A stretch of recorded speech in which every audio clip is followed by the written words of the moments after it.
메이저 수학학원 강사 정민철입니다. 오늘은 2025학년도 대진고 1학년 중간고사, 1학기 중간고사에 대해서 해설을 해보려고 합니다.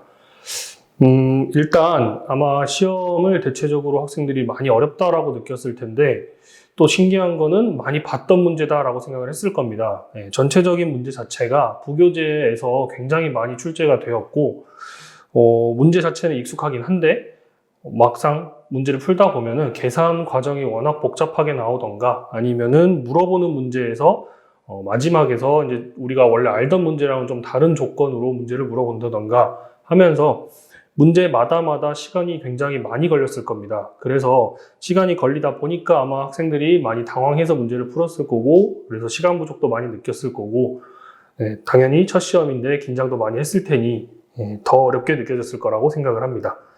자, 그래서 아마 다음 기말고사 때부터도 비슷한 난이도로 출제될 가능성은 높은데 다음 기말고사를 준비할 때는 더욱더 부교재의 문제 풀이에 집중을 해서 문제를 외우지 말고 정확한 이해를 바탕으로 문제 푸는 연습을 하는 게 좋을 것 같습니다.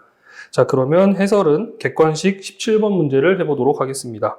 자, 일단 문제를 읽어보면 다항식 fx와 최고차항의 개수가 1이고 그 다음에 개수와 상수항이 모두 실수인 두 다항식 gx, hx가 다음 조건을 만족시킨다. 자, 다음 조건이 첫 번째, 가는 방정식 fx는 0은 만족시키는 실근이 존재하지 않는다. 그 다음 두 번째 조건은 다항식 fx는 두 다항식 gx, hx를 인수로 갖고 gx를 hx로 나눈 나머지는 x 플러스 1이다. 자, 라고 되어 있는데 지금 여기까지만 읽어보면은 우리가 gx랑 hx가 최고차항이 몇 차인지도 모르고 단지 최고차항의 개수가 1이다 라는 것 정도만 알고 있죠. 자, 그래서 gx랑 hx에 대한 모양을 좀 유추를 해야 됩니다. 일단 두 번째 식에서 두 번째 줄에 보면은 gx를 hx로 나눈 나머지는 x 플러스 1이다 라고 되어 있는데 그러면 모양을 한번 유추를 해봅시다. 첫 번째 gx를 hx로 나눈 나머지는 x 플러스 1이다 라고 되어 있기 때문에 일단 모양으로 쓰게 되면은 우리 나머지 정리에서 배운 것처럼 gx를 hx로 나눈 몫은 뭔지 모르겠고 나머지는 x 플러스 1이다 이렇게 적어두면 되겠죠. 자, 근데 이제부터 한번 추론을 해봅시다. 문제에서 나머지가 1차라고 했기 때문에 나누는 식인 hx는 최소한 2차 이상이 돼야겠죠. 그래서 가정을 한번 해볼게요. 일단은 2차라고 생각을 하고 한번 생각을 또 한번 해봅시다. 자, 얘를 2차라고 했을 때 물론 gx는 1차도 되고 2차도 되고 3차도 되고 모든 차수가 다 될 수가 있겠죠. 당연히 1차가 되면은 몫을 0이라고 하면 되는 거니까. 자, 그래서 이때는 gx의 차수를 우리가 결정을 할 수는 없는데 바로 위에 문제를 보니까 fx는 0을 실근을 갖지 않는다 이렇게 되어 있어요. 그러니까 실근을 갖지 않는다라는 말은 fx가 gx랑 hx를 분명히 인수로 갖는다라고 했는데 둘 중에 하나라도 1차식이 돼버리면 반드시 실근을 가질 수밖에 없게 되겠죠. 그 말은 gx 또한 최소한 2차 이상이 돼야 된다라는 걸 알 수가 있죠.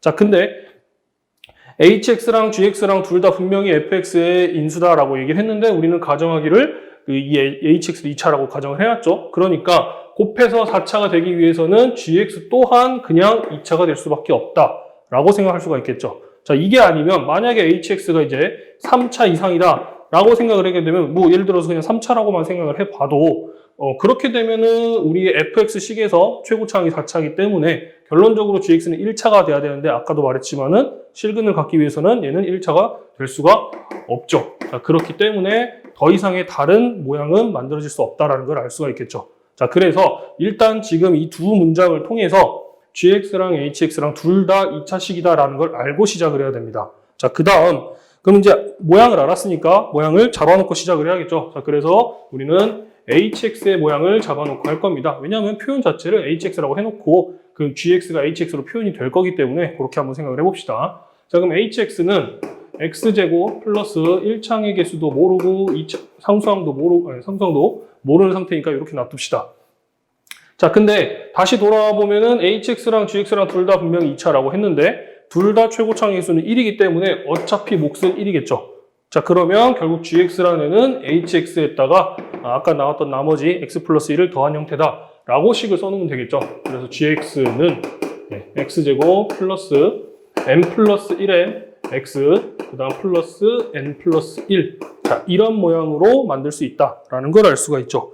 자, 그러면 이걸 가지고 이제 또 다른 조건들, 이제 첫 번째 나왔던 요 식과 매치를 시켜야 되는데, 문제에서 이 두 식이 fx의 인수라고 했는데, 마침 최고창의 개수도 1이고, 그리고 나서 최고창의 차수도 둘 다 2차여서 곱하면 4차가 되는 거 맞다. 즉, 다른 말로 하면 fx는 그냥 gx랑 hx를 서로 곱한 모양이다 라고 생각할 수가 있겠죠. 자, 그래서 결론적으로 이놈과 이놈 통째로를 곱할 겁니다. 그 곱한 게 얘랑 똑같다 라고 식을 세우면 되겠죠. 그래서 하나하나씩 매칭을 좀 시켜봅시다. 일단 가장 만만하게 여기 보면은 상수항은 정확한 숫자를 줬기 때문에 상수항을 만들어 봅시다. 그러면 여기에서의 상수항과 이쪽 상수항을 곱했을 때, 즉 n과 n 플러스 1을 곱한 값이 12다. 이렇게 해서 구하게 되면은 n의 값은 마이너스 4와 3 이렇게 두 가지가 나올 겁니다.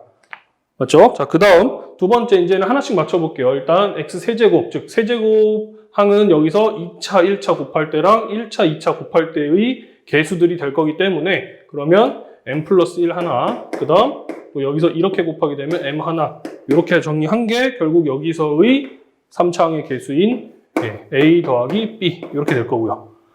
맞죠? 자, 그래서 3차항까지 해놨고 마찬가지로 2차항도 또 써봅시다. 그럼 2차항은 2차와 상수, 1차와 1차, 상수와 2차 이렇게 곱한 형태가 될 거기 때문에 하나씩 그대로 갖다 쓸 겁니다. 그럼 n 플러스 1 하나, 그 다음 이렇게 곱해서 더하기 m의 n 플러스 1 하나, 그 다음 이렇게 해가지고 n, 이렇게 개수를 다 더한 건데 이게 뭐다? 결국 b다 이렇게 된 거고요. 그 다음 마지막으로 1차, 그럼 1차랑 상수, 그 다음 상수랑 1차 이렇게 곱한 거니까 m의 n 플러스 1 더하기 n의 n 플러스 1 이렇게 한 게 a다 라고 지금 식이 총 4가지가 나오게 되겠죠. 그 중에서 n에 대해서 첫 번째 건 구해놨고요. 자, 근데 우리 다시 잠깐 문제로 올라가서 위에 쭉 올라가다 보면은 아까 말한 것처럼 실근이 존재하지 않는다 라고 얘기를 했기 때문에 fx를 hx랑 gx랑 곱한 형태로 만들어 놨을 때 각각에서 실근이 존재하지 않으면 되겠죠. 그렇기 때문에 이 두 가지 식에서 판별식을 써봤을 때 그때 판별식의 값이 0보다 작으면 된다라는 조건을 미리 써놓고 시작을 합시다. 그래서 이때의 판별식은 n제곱 마이너스 4인데 이게 0보다 작을 거고요. 그 다음 이때의 판별식은 n 플러스 1의 제곱 마이너스 4배의 n 플러스 1 이게 마찬가지로 0보다 작을 거고요.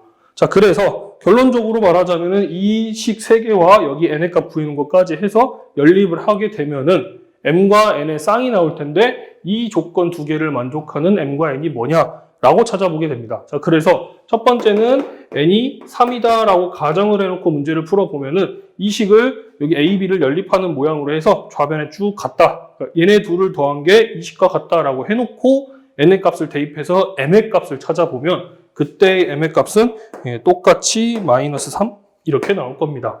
자, 근데 두 번째는 n을 마이너스 4라고 해놓고 문제를 풀 텐데 물론 이걸 가지고도 풀다 보면은 제가 계산을 해보면 m제곱 마이너스 8m 마이너스 12는 0 이렇게 나오는데 여기서 구한 m을 가지고 n과 같이 이 두 가지 식에 넣고 계산을 해보면 양수값이 나옵니다. 즉 판별식이 0보다 크다라고 나오기 때문에 실근이 반드시 존재하는 모양이 나온다 라는 걸 알 수가 있겠죠. 그렇기 때문에 얘는 굳이 계산 안 하고 어차피 해가 되지 않는다 라고 생각을 하게 되면 n의 값은 결국 3, m은 마이너스 3이다 라는 걸 알 수가 있죠. 결론적으로 이 두 가지의 값을 그러면 여기나 여기 또는 여기까지 같이 해서 대입을 하게 되면은 a 값, b 값을 구할 수가 있겠죠. 그렇게 해서 구하게 되면 a의 값은 마이너스 10이 되고 그 다음 b의 값은 13이라는 숫자가 나오게 됩니다. 자, 그래서 문제에서는 a-b의 절대값을 구해라 라고 했기 때문에 10이 아니라 18이네요. 죄송해요. 그래서 마이너스 18과 13 이렇게 나와서 계산을 해보면 답은 2번 31이 나올 겁니다. 자, 지금까지 대진고 1학년 중간고사 해설을 마치도록 하겠습니다.